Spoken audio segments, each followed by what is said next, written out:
Welcome to the GovComms podcast, bringing you the latest insights and innovations from experts and thought leaders around the globe in government communication. Now, here is your host, David Pembroke. Hello, ladies and gentlemen, and welcome to GovComms. My name's David Pembroke, and this week we go once again back into the archives, this time for a conversation with a very clever man by the name of Alun Probert, who is the CEO of the GovCom Group.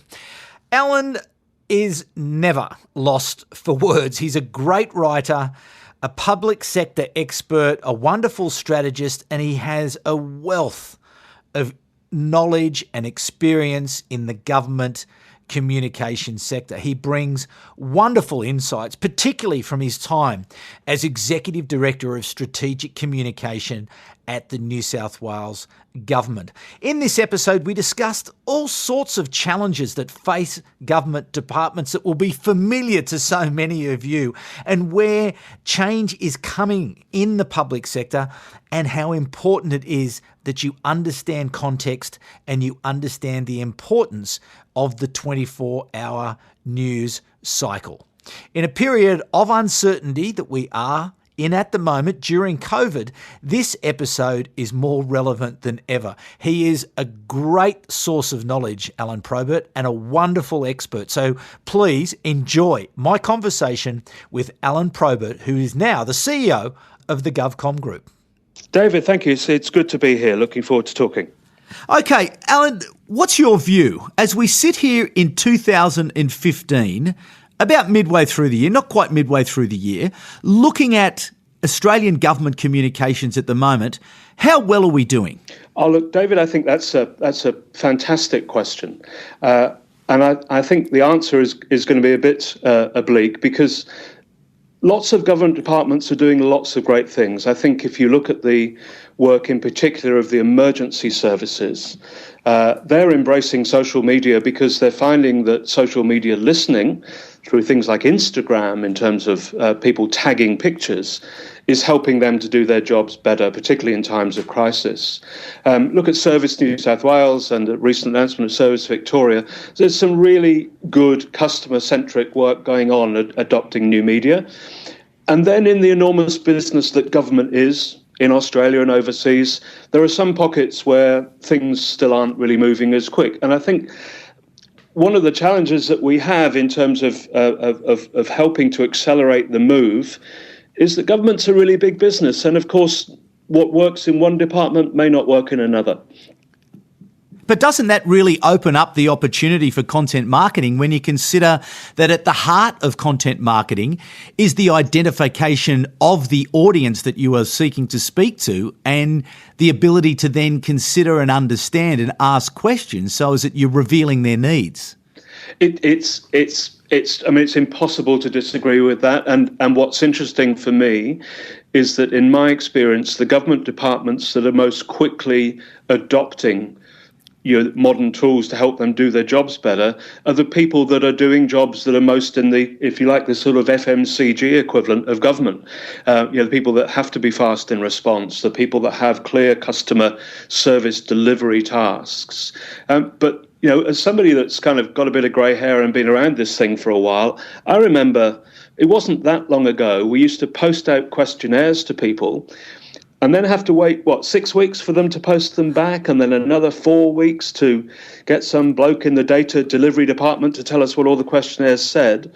The fact that nowadays it's very simple indeed to be having a conversation with your audience this morning is, for me, the widest open door there's ever been, compared to being a marketeer as I was 20 years ago, and buying a Mintel report that was already 2 years out of date when you bought it. Yeah, but this is the thing, I suppose. It's just the compelling utility of the new platforms and the ability to create or curate content and to distribute content.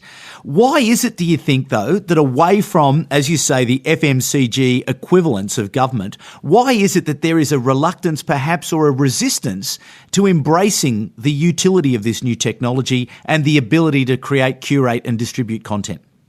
Well, look, I think reluctance and resistance are two interesting concepts. And I do think a bit too much time is spent on the sort of, the sort of bureaucratic problem. And I think what we're seeing across governments everywhere worldwide is that where a problem is there to be solved, whether it's the group that's been formed in the UK or the work that's been done in the States, that people are enabling digital tools.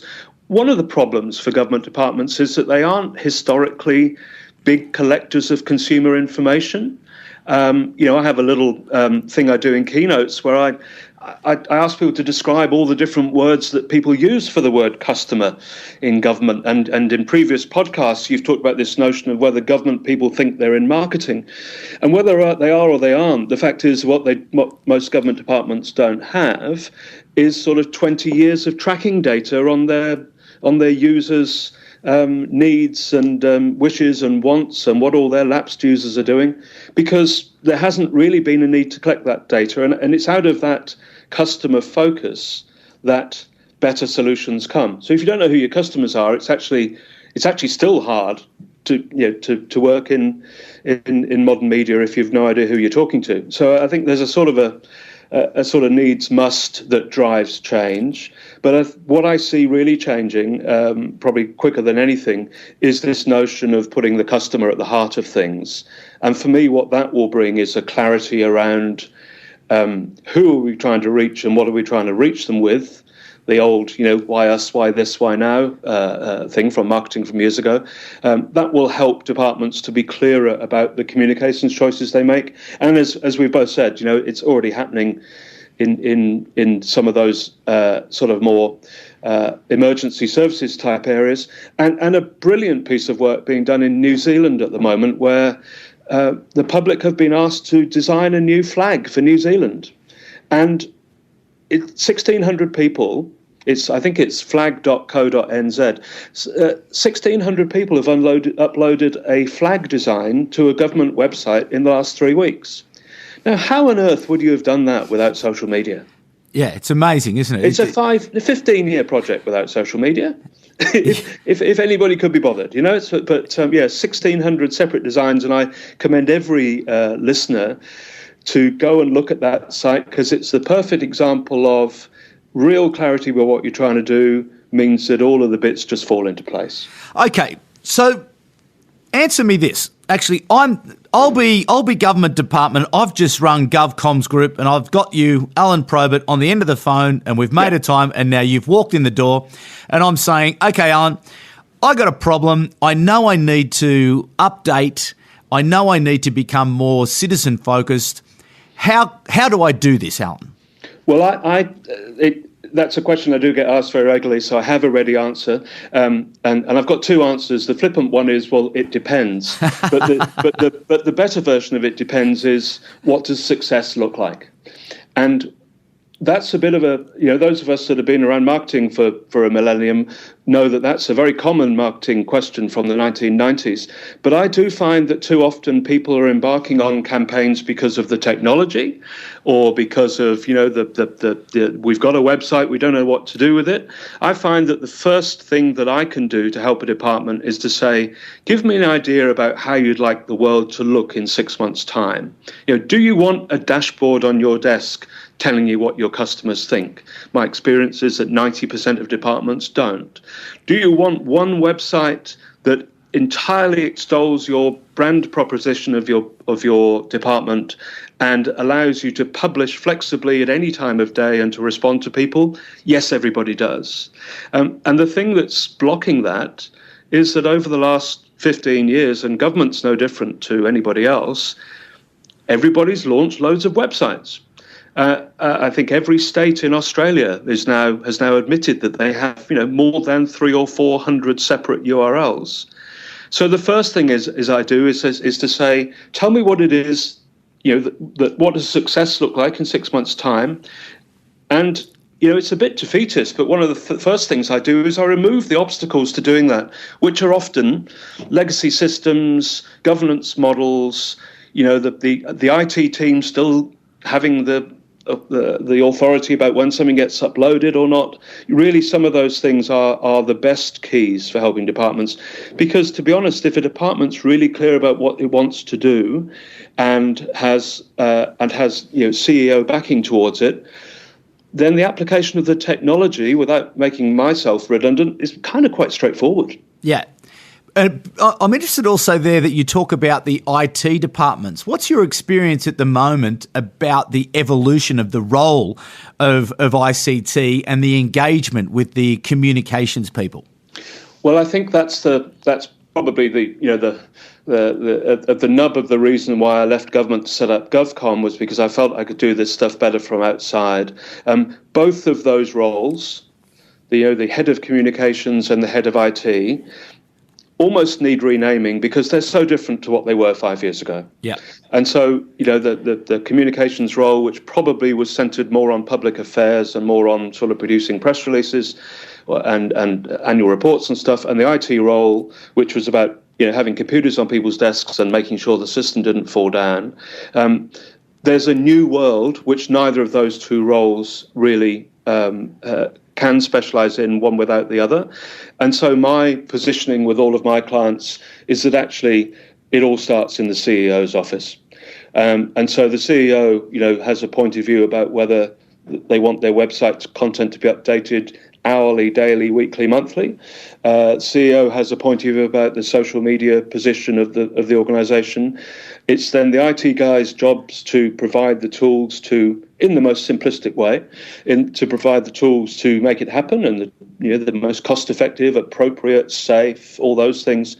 And it has increasingly become the comms guy's jobs to produce content that's compelling and interesting and engaging and in line with the branding philosophy of that organisation. So really, and I think that's the most significant difference about that, is that both of those jobs are based on the organisation's communications and branding needs rather than the functional needs of serving, distribution of press releases or provision of IT services.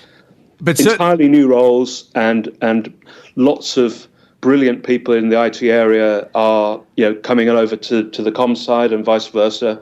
The best run departments I've seen are those that have brilliant people with both skills in the same room. And there's a couple of departments in New South Wales where that's the case, and it works brilliantly well. But what you're saying, though, is that the answer really is in the CEO's office. Well, the answer is always in the outcome. What is it you're trying to do here? And, there's a big difference between, I'm at risk of stating the absolute obvious here, there's a big difference between the provision of a tool like Facebook and the content that goes on it. And, every CEO must be aware of the content that's on their Facebook page. They don't need to be the person deciding where it's hosted. Yeah. But again, but at the moment, though, it's fair to say that, the organisational structures that are in place predominantly, and I don't think this is just in Australia, but I think it's around the world, is that you still have those traditional structures in place, and they are by far and away the dominant structure that is still in place. Yes. And I think, the challenge that faces departments is if you start with structure, then you build on what you've already got. And I have enormous sympathy, but not much knowledge of the world of IT today, because all I see is it's probably 10 times broader than it was 10 years ago, and it's probably going to be another 10 times broader in about half an hour or so, because it's moving so fast. Yeah. So for me, it's all about organizational structure, which says because there are some government organisations for which front of mind, top level customer communication isn't a priority. For some organisations, simply having all the information available to access might be good enough. It's not a given that every organisation has to be at the cutting edge of modern comms. But the point being, of course, that the structure of the organisation increasingly has to be designed around those needs.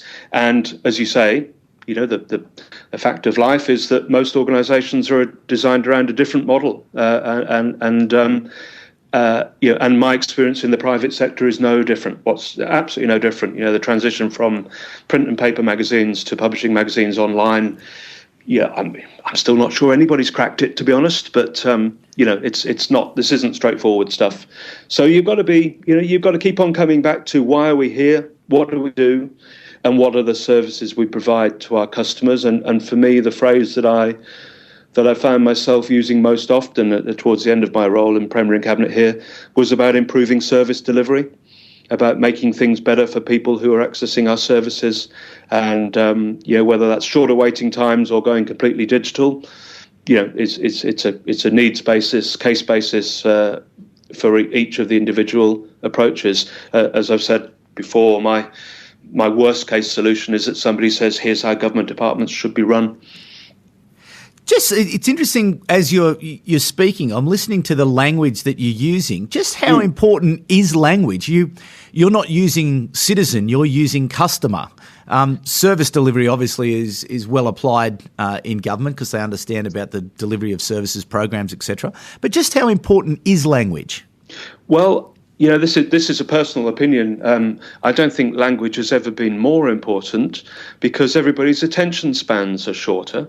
But I think in 10 years in working in government, probably one of the things that I had to most adjust to after 25 years of working in commercial business was that people start off expecting it to be hard. But your customers accessing government information start off expecting it to be hard. And so what I've found is just simply by being straightforward about language, you can simplify things and almost have a doubly positive effect by starting off just taking out some of the language that makes things hard to follow. And, we all of us just want life to be easy. And I think, we're all of us are consuming more media than ever before. All of the work that I've ever done has been about, making things easier to understand. Okay, I want to get back to our consulting session here where we've solved the problem of, okay, we now know what we're going to do and we've got the ICT and the comms people talking together and we've got a clear view about what's going on. So, okay, I want to get into this content marketing business. I want to really start moving.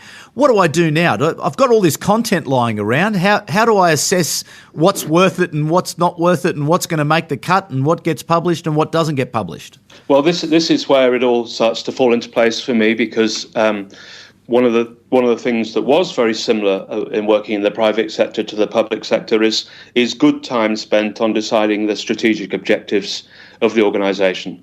And if the comms plan is aligned to the strategic objectives of the organisation, then the job of the comms person is then to choose the best medium for delivering that in terms of what that content might be or what that ambition might be. And so the second thing I then look at with my clients, which is again another one of those kind of hangovers of the modern age, is I talk to them about their governance structures. For what happens if they're going to embark in any kind of interactive media? What happens if somebody makes a comment at 3:00 on a Sunday afternoon, or indeed in the middle of the night, if they're inviting open engagement with their content? So I'm always keen for people to get online, always keen for people to invite comment and to, as I always put it, to start a conversation rather than do some market research. But the first thing I do is I just make sure that the department fully understands that before you take a step into new media, you have to think about how you're going to manage it. Because again, and probably stating the obvious to many of the people listening to this podcast, but something I find I often come across with new departments, people haven't thought through the fact that actually they can't control what people are going to say. And how do you get over that problem? That whole risk averse. We don't want anything to go wrong, and we don't want anyone to say anything. And this is what generally comes out of ministers' offices, mayors' offices. We just want to de-risk this completely. We want all the good side, but none of the downside. Well, look, that's often where things grind to a halt. Because as a consultant, my only position I can take is to say you need to be forewarned and forearmed on this, because all of my experience is if you try to pre-moderate content in any kind of media nowadays, the number of people contributing will significantly fall. And you have to allow open discussion. I've got to say my experience in New South Wales in the last 4 or 5 years is that there's a large willingness towards that, because people understand that you learn through open discussion, and there's less and less fear of what if somebody says something bad, because again, in my experience, people don't. People are kind of grown up about forums nowadays. So but what I do, and it's the reason I mention it, is that I always alert people to the worst that could happen before we start, because I definitely don't want to be that person, cleaning up the mess after an unforeseen thing has happened because nobody knew it would happen. And it's a reality that the world doesn't work from 9 till 5 Australian time. So you really have to have a plan in place.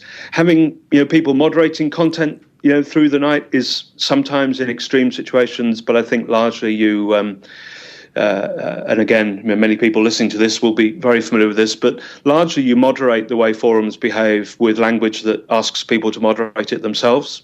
So you ask for respect, and you give people clear indication of the sort of contributions you're looking for. And my experience has been that whilst government departments quite rightly are nervous about public comment, that actually if they can put the nervousness to one side and de-risk it, that then an awful lot of magical things happen. I was published, as you say, of Have Your Say, the New South Wales government's community engagement portal, and we ended up, I think we had something like 160 separate community engagements run through that portal. We'd have, mountain biking in national parks all the way through to major policy issues. And of course, the whole point is you get information out of that kind of engagement that you're not going to get anywhere else. So the risk is worth it is a summary, but I always warn about risk on day one in the first meeting, because if there's no appetite for risk, then and some things that's the right decision. And in terms of building that support through the ministerial offices, because the reality of government is that you do need political buy-in. At the end of the day, the political leadership, ministerial, parliamentary secretary, mayor, whoever it is, has to buy into what is going on. What do you do to try to achieve that buy-in? That's a really interesting question, because as I was thinking about the answer, my experience has been that anything that you're doing that has any risk involved with it has to be well researched, well thought through, and well explained, and with a real benefit. And too often the discussion is about Facebook or about, digital, heaven forbid. My experience has been that where I go to somebody with an idea that has, a clear purpose, a clear outcome, with the risks clearly understood, then people at every level have an opportunity to say yes or no. And what basically what I saw as my job in New South Wales government was not to take up ideas that I didn't believe in myself. And I think there's the nub. It's the job of the senior comms people nowadays to structure something so everybody understands the risks, but also everybody understands why it's a good thing to do. And I was saying I was hesitating over my answer, because what I was going to say is actually I found, in the last 4 or 5 years in particular, ministers extremely supportive, because we're increasingly working with ministers who themselves are people who've come to their jobs through the digital age, people with their own websites, people on Twitter. So I haven't found resistance at ministerial level. In fact, if anything, I've found that ministers are keen to use new media because it's such a great way of finding out what people are saying. Okay, back to the consulting session. We've gone through the preliminary parts of the process. We've got the buy-in. We've alerted to everyone to the risks. We've got everyone heading in the right direction. And really, going into your earlier answers, you keep returning to this notion of the customer and understanding the needs of the customer. What's your technique, or what techniques do you use to discover those real key insights that's going to drive the content program? Well, that's the same $64 million question it is in all marketing. And I think, the difference nowadays is that you kind of learn every day.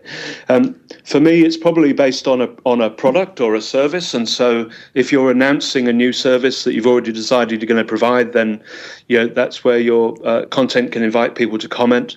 But more commonly, I'm a big fan of this idea about putting stuff out for public debate and using new techniques compared to, we all of us have sat waded through questionnaires that take half an hour to fill in. I think the notion of the 2 and 3 question questionnaire is underused, and one that I find works very well in government. You go out and ask a couple of questions, and then a couple of weeks later you ask a couple more, with the caveat, of course, that some government websites, in Australia and probably the same worldwide, are getting 1 million hits a month. So there's an audience out there. Massive. It's not like you're talking to the same person every day. Yeah. So I think if you look at something like Transport Info, the Transport for New South Wales website that basically shows you how to get from A to B, 1 million hits a month. Well, if you can have a little pop-up that asks a couple of questions. So for somebody who's kind of started his marketing life in research, it's almost a dream where you sort of ask 2 questions today and 2 more tomorrow. And then there's a sort of a zeitgeist thing, which is that sometimes an idea comes together through a combination of, technology and an idea. There's a brilliant thing in New South Wales Health where people can find out the average waiting time at their nearest hospital, so they can make a choice about which one to go to. Based on, one's 30-minute drive, but it'd be an hour wait, and one's 15 minutes drive, but it'd be 2 hour wait, or one's 40 minutes drive and is no wait. Those kind of things then become really easy to communicate because they're compellingly good. So I think this is really where it gets the nub of it, is if you've got nothing to say, and if you haven't got any way of improving the way people interact with you, well, then you have to go back and come up with some stuff that does do that, and then communicate it. It's I wouldn't regard myself as a content marketing specialist in any way, other than, if you've not got something interesting to say, then really it's a waste of time saying anything at all, because we none of us have time, to consume more media than we already do. And a really lovely example, I think, of the way people consume government media is that in New South Wales, and it'd be the same in every state in Australia, people get a driving licence every 3 years. Now, for most people, that's the only time they'd interact with government. For many people, families interact with education websites and but it's not like a frequent flyers thing. For lots of government websites, people aren't coming back every day. So for me, it's about, have you got something engaging, interesting, that is likely to interest a significant proportion of your audience? From there, the comms experts can help themselves and write the good headlines, find the right media. And as one of your previous podcasters said, you have no bones whatsoever in telling the story 50 times. If indeed there are 50 different channels to tell it through, because that's kind of the business we're in. So I think it's almost like the communications bit is the easy bit. Once you've lined up all of the ducks, which is you've got a really clear understanding about your customers, a really clear proposition that you want to offer, and then a really clear understanding about how you frame it in terms of what outcome you want. From there, I think comms is easy again. But you still have to create then the high quality, compelling content. So you have to be able to, write the headline, write the story, take the photo, make the video, create the podcast. How well do you think government is positioned to create high quality content? That's also a fascinating question. I was doing some work recently with Gavin Scott, who's the head of ABC here, and he was saying that if government provide him with really good content, he's happy to use it across the ABC framework, because he's got 24-hour news and a digital channel. And so I think there are some areas where there's an opportunity for government to publish its own content and produce high quality animations of new transport projects or whatever. But I also think that the other level, there's argument for producing 150 words of well-written copy that makes people go, oh, right, I didn't know that. And to be honest, there's an awful lot of journalistic and editorial talent out there. And I personally, because I came from that, from publishing world, I used to surround myself with people who were great writers and let them write good content rather than try and squeeze it through some sort of corporate public sector sausage machine, which nobody really wanted. So I don't think it's any different. I've got a very strong view that public sector marketing and private sector marketing have never been so similar as they are now, because you're competing for attention and you've got to be relevant to your customer. Nobody is, sitting waiting for the next pronouncement from a government website. So. And the final piece of the puzzle, or not the final, but there's loads of more things that we can talk about. But one thing I do want to grab you just before we go, I want to be respectful of your time. But just, sure. I want to finish this consulting session for the audience because it's been fantastic so far. Measurement and evaluation. So we've understood, we've got our plan in place, we've created our content, we've understood our channels. We're now out there, we're publishing, we're regular, we're consistent. Where we need to be, where we've got something to say, is you've made a very good point there that you don't want to be annoying people. You don't want to be just throwing stuff out there for the sake of it. But we've got a program that we're happy with, that we can afford. How do we measure and evaluate? It's A, the most fundamental thing, and B, in the time that I managed government's advertising spending, it reduced from $100 million to $65 million over a 10-year period, because we were finding new media that were more effective. We moved all of our recruitment advertising from print onto online, saved a heap of money, but more importantly, it was more effective. It got more applicants for jobs. In amongst all of those changes that have affected all of us, the one principle of marketing that we haven't lost is you have to know what success looks like before you embark on the campaign. So where I see people really struggle is working out how to measure something that they hadn't worked out what they were going to measure beforehand. And it's simplistic, but I would say, common to every single piece of consulting I've done, is that I encourage people to have a really clear idea about what they want to get out of it. And sometimes it can be that 200 people commented on a forum. Sometimes it can be that people turned up to an event. Some people could vote for something. You have to create the model for people to show that they've taken part. Downloading a document, so it's sort of one-dimensional, simplistic. But if your ambition is to get 100 people to download a document, thinking back to old media, when we used to put ads in press and and radio and TV, we had no idea who'd seen them. We had no idea whether it had worked. And I'm really keen on the notion that if you set yourself really clear ambitions about what you want to achieve, people signing up for a newsletter, whatever it might be, then you achieve that piece of work, you give it a tick, and then you move on to the next one. Because nowadays, communication isn't about running into the market with $10 million to do a bit of advertising once a year. It's about 52 weeks of the year consistently supplying the information that people need in whatever format they need them. And, some departments are offering RSS feeds to information, some are offering podcasts. It's all about where do you want to be. And if you want, 500 people to download your document, then you style your whole piece of thinking and design around the value of downloading that document. Simplistic example, but so little of that thinking goes on beforehand. And of course, we come from a world where, when I go back to my first days in managing advertising for government, we used to test pre and post awareness. Did people see the ad or not? Well, if we spent a couple of $1 million on television, they haven't seen the ad, then, I probably don't deserve to have a job. So it's always been about, and what did they do as a result of seeing the ad? And we've never been in a better place than we are today, because on our websites, through our engagement platforms, through things like Facebook, we can ask people. We can get people to tell us what they thought of the ad. They can tell us what they've done differently.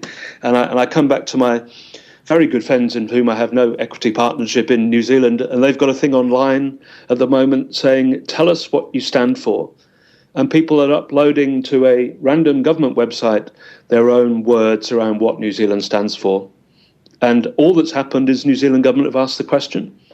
So this is really sums up the whole thing for me, is that whatever you want to achieve, if you've got real clarity about your outcome, and if you've got a comfort with the risk, then it's never been easier, and whisper it quietly, never been cheaper to go and talk to your audience. And the success is just doing it and then doing more of it. It's fabulous, isn't it? It's so exciting. I just, every day I wake up, I just get so pumped to be involved, particularly in government communications, because, I'm not much into, the FMCG, the private sector, the consumption stuff, but really in government communications, it simply matters. And if you can get the government communication right, you can actually have a material impact on the quality of life of the citizens and communities that you engage with. It's a really, really lovely live example. And as you say, I went from a world of working on men's magazines and women's magazines and stuff that really didn't matter at all to working on the fantastic programs of the Cancer Institute in New South Wales, which has seen the number of smokers in New South Wales drop from 22% of the population to 15% in the last 10 years. Now, not only is that, a good thing, it saves the health department a fortune in terms of looking after people with long-term illness, and it means all of our, as a non-smoker myself, it means that the streets are cleaner and the air is cleaner. It's clearly a good thing. Now, all of that has come about through really clear communication, really clear policy levers, and a concerted effort by the government to reduce the numbers of people smoking in the state. And it's the same thing that's happened in every state in Australia, I should say. Cancer Institute's a federated group across the country. But that's really important work. I have a thesis that we are coming into the golden age of communications, and it's never going to be important. It will be almost fundamentally the most important thing that government does is to communicate effectively because of the change and the way technology changed and the way people's habits have changed and the fact that everyone is carrying around, a high-powered computer in their pocket so you can get a hold of them. So this notion of where traditionally, communicators have been sort of, in some ways seen as almost the colouring in department, superfluous to the real needs. But now the communicators are going to be the ones that are going to be in control. Would you agree with that? Oh, I think like most, coming trends, it's already happening around us, and it's only when you stop and think. So this morning in glorious, beautiful Sydney, it's chucking it down. And earlier on today, I was on public transport, and I have a thing in my pocket that tells me what time the next train is. Now, that's government communication. So I'm not getting wet. It's not inconvenient. The train's coming in 2 minutes' time because the app on my phone from the government tells me so. And if I could, I'm a bit of a crusader. If I could have one thing about government communication is to make sure everybody understands that's what we do. We make that information available so that people catching public transport on a god-awful morning like today don't have to stand in the rain. 10 years ago, what would we have? A printed timetable maybe in our pocket, or who knows? At best, at best, and that gets wet pretty quickly, right, in the rain. It's perhaps a little trite, but it's also absolutely on the money. Which is, the massive advances that have been made in delivering those things, and of course we all. Well, certainly people of my generation, all our minds are boggled about where that might be in 5 years' time. But that's what it's about. It's about making the lives of the people in the state better, and it's about doing it together and finding a way. And I agree with you. I also think that we're going through a change whereby people are increasingly happy to help the public good. And this kind of notion of the kind of yes minister notion of government is increasingly, I think, disappearing into the background as government does better and better things. And I have a personal crusade to, with all my friends on Twitter and every other media, to get people to talk about the good things that are happening in government rather than carping about the odd things that go wrong. Yeah. And I think it would be a terrific thing if we could just all work together to really collaborate on all the great things that are happening, like bus apps and train apps, but, new fantastic developments in health and whatever, that enabled by technology, but actually just doing it better. Alun, so much more to talk about. I think we'll have to get you back in a couple of weeks' time because you've just shone a light there on something that I really want to explore, and it's this notion of collaboration and government collaborating with the private sector in order for us to strengthen communities and improve the well-being of citizens. I think there's a massive opportunity, and I know in the UK they've been doing some interesting things in that space, but we have run out of time today. Okay. But thank you very much for coming in and sharing your insights and giving us that consulting session. That was very valuable, and I know people will have got some great value out of that. I know I did. You've been listening to the GovComms podcast. If you enjoyed this episode, be sure to rate and subscribe to stay up to date with our latest episodes.